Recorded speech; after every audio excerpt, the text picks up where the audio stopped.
So James, you've been listening very attentively to what Marian has been saying about UDL and TFU. So how could you see this practically applied? Yeah, I think it's important to reflect on the theoretical kind of principles that Marian brought us there. And for me, both as a learner and as a lecturer, what I want to do is I want to engage with the students. So Marian touched on UDL across the board. I think one of the key principles for me initially is how do we engage them? So how do we motivate them?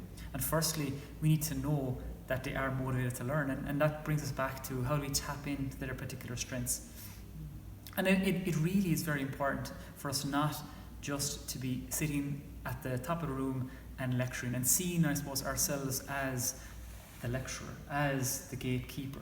Whereas in essence, what UDL is teaching us is you need to become part of the learning. You need to be part of that ecosystem of how they engage. And what we need to do is almost put ourselves in the student's shoes. So how currently are the students that you're engaging with absorbing information?